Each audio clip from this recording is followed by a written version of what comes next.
सुबह उठते ही वैष्णो माँ के दर्शन, बस में से पहली झलक मिली है। आज तो कमाल हो गया, कटरा में पहुंच गई और वो भी कितनी जल्दी 6:23 पर। हर जगह की ना अलग वाइब्स होती हैं। यहाँ पर आकर चारों तरफ भगवान जी हैं, बस यही फील होता रहता है। वेलकम वाले साइन बोर्ड्स तो मेरा दिल ही खुश कर देते हैं। एक सेकंड साइड देना। यात्रा कार्ड मैंने ले लिया पर बारिश हो रही है। 4 से 10 के बीच में रजिस्ट्रेशन होता है। अरे भाई, ऑटो के प्राइस बढ़ गए। पहले 100 रुपए में ले जाते थे, अब 200 रुपए में लेके जा रहे हैं। पर एक भले आदमी मिले, वो आगे बैठे और उन्होंने हाफ शेयर भी करा। अब ऐसे लोग बहुत कम ही मिलते हैं। चढ़ाई के स्टार्टिंग पॉइंट पे मैं पहुंच गई हूँ। पोनी के लिए लाइन लगी हुई है। 1250 रुपीज में मेरे लिए पोनी हो जाएगा। 7:18 हो गए हैं और चढ़ाई शुरू कर दी है घोड़े पर। अब क्या इस स्ट्रॉन्ग पोनी को थैंक यू किए ऊपर तक लेके जा रहा है मुझे। सबसे पहले कर लिए मैंने माँ बाणगंगा के दर्शन और अब आगे की तरफ चढ़ाई।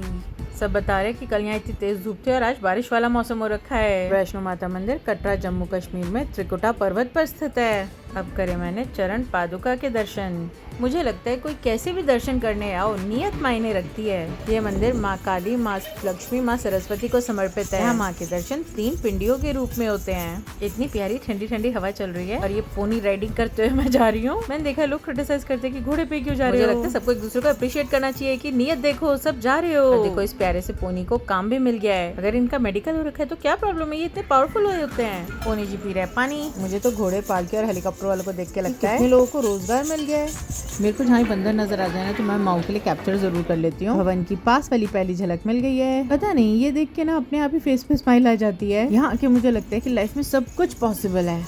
आप यहाँ के कुछ मांगो चाहे ना मांगो, आपके लिए जो बेस्ट होता है ना वो हो ही जाता है। मैंने स्मॉल लॉकर में सामान रखा और मेरे से 50 रुपीज लगे। मैं तो दर्शन करके आ भी गई हूँ। डिजी लॉकर से अपना सामान भी निकाल लिया है। अब लग रही है मुझे बहुत तेज भूख, क्योंकि मैंने कल रात से कुछ खाया नहीं है। 10:57 हुआ और मैं दर्शन करके आ भी गई हूँ। अब क्या खाना खाने में मिठास पर आ गई हूँ। यहाँ मैंने लिया है कड़ी चावल। कड़ी मुझसे अच्छी नहीं बनती पर यहाँ बहुत टेस्टी है, वो भी विदाउट गार्लिक। खा पी के अब मैं चलती हूँ भैरव बाबा के दर्शन करने के लिए। मैं तो फिर से पोनी की खोज में हूँ। भवन से भैरव बाबा है 3 किलोमीटर, तो मुझे अब दूसरा पोनी लेके जा रहा है 400 रुपीज में ऊपर तक। सबसे अच्छी बात है प्रीपेड काउंटर्स हैं तो कोई धांधलीबाजी नहीं है। भैरव बाबा में पहुंच चुकी हूँ। यहाँ पे थोड़ी थोड़ी सी बूंद पड़ रही है और ये हो गए भैरव बाबा के दर्शन। मुझे तो भैरव बाबा में ज्यादा भीड़ लग रही है। मुझे आधा घंटा लग गया यहाँ पे दर्शन करने में। 12:19 हो गया और अब मैं जा रही हूँ कटरा की तरफ। वापसी में मैं पैदल ही जाती हूँ क्योंकि मेरी टेंशन खत्म होगी ना कि मैं टाइम से पहुँच जाऊंगी।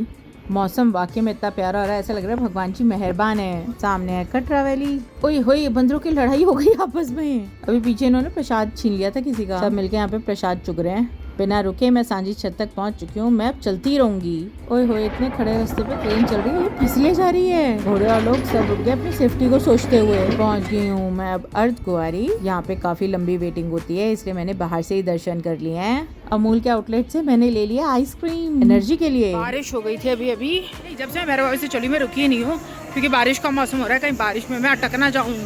अर्धकुंवारी में मैंने 2 बजे के करीब पार कर लिया था। 6 बजे की बस है, पहुँच ही जाऊँगी मैं, पर फिर भी क्यों रिस्क लेना, बारिश हो रही है ना बीच बीच में। ये ढोल वाले लोगों का उत्साह बढ़ाते हुए मेरे भी कदम तेज चलने लग गए हैं। प्यास लग रही थी तो मैंने सोचा गन्ने का रस पी लेती हूँ। ओए होए, इतना मीठा कि मुझे मजा ही आ गया। ऐसा लग रहा है एनर्जी आ गई बहुत सारी। ये मेरा पहले बैठ के ब्रेक था, अब मैं चले जा रही हूँ। ये मंदिर ना मुझे बहुत सुंदर लगता है। इस वाले मंदिर के दर्शन करते हुए अब मैं आगे जा रही हूँ। इस मंदिर को देख के लगता है हाँ अब तो मैं नीचे उतर ही आई हूँ। यहाँ पे आके ना दर्दों में भी खुशी फील होती है। लोग बाणगंगा में नहा रहे हैं। देखते देखते मैं तो नीचे भी उतर आई। 3:30 हुआ और मैं नीचे भी आ गई हूँ। नीचे उतर के जब ऊपर देखो ना तो बड़ी तसल्ली सी होती है कि हम वहाँ से ऊपर से आए हैं। शेयरिंग में ऑटो मैंने कर लिया है। यहाँ से 100 रुपीज में पहुँच जाऊंगी कटरा। अभी तो बस में 2 घंटे हैं तो मैं सोच रही हूँ कुछ खा लेती हूँ दोबारा से। तो मैंने पाव भाजी ले ली है। अभी भी टाइम बहुत बचा हुआ है तो मैं सोच रही हूँ कटरा मार्केट घूम लेते हैं। बच्चों के लिए थोड़ा खाने पीने का भी सामान लेना है ना। माँ तो जाते मेरा बैग खोल के देखने लग जाएगी। बस में अभी भी आधा घंटा है पर मैं सोच रही हूँ पहुँच जाऊँ। आई लव कटरा लिखा हुआ मैं मिस कर रही थी। आ रहा है साथ साथ।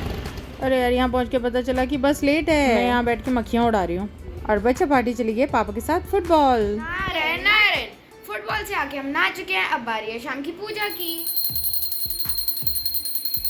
बहुत ही गंदा एक्सपीरियंस। मैंने तो स्लीपर नीचे वाला करा था, एक तो बस लेट 7 बजे की कर दिया और स्लीपर ऊपर वाला दे दिया। इतना गुस्सा आ रहा है। फिर अब आपसे मिलेंगे कल, तब तक के लिए नारायण नारायण।